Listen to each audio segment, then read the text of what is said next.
הפרפר. על מנת ליצור את צורת כנפי הפרפר, מתחילים עם ספוגית בצורת קונוס, שספוגה בגוון לבן, צבע גוף. אנו נתחיל מהזווית הפנימית של העין, כלפי מעלה ומטה, בטפיחות קלות. מוסיפים גוון צהוב באותו האופן,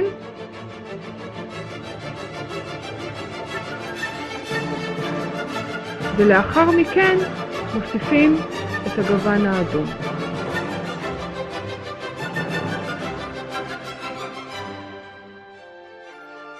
על מנת לתחום את כנפי הפרפר, נשתמש במכחול ובצבע גוף שחור.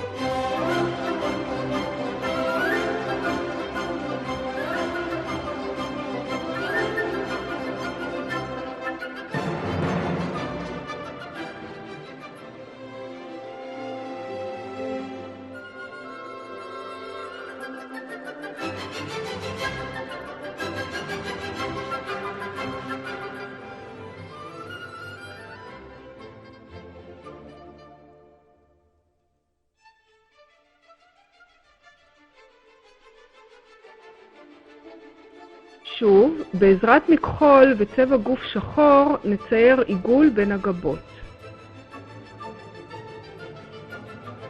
בהמשך ניצור את גוף הפרפר במשיכת מכחול משני צידי האף בצורה אליפטית.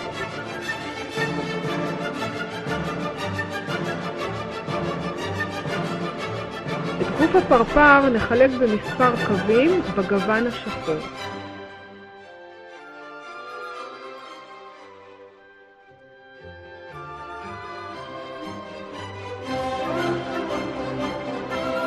כעת נצייר את מחושי הפרפר, אחד בכל צד.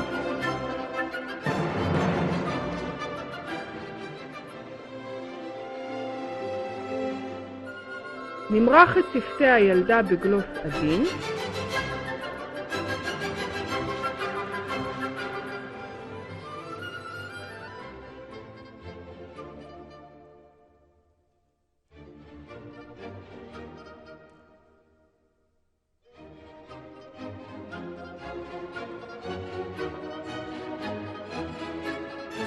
נוסיף מאסקרה שחורה בריסים העליוניים.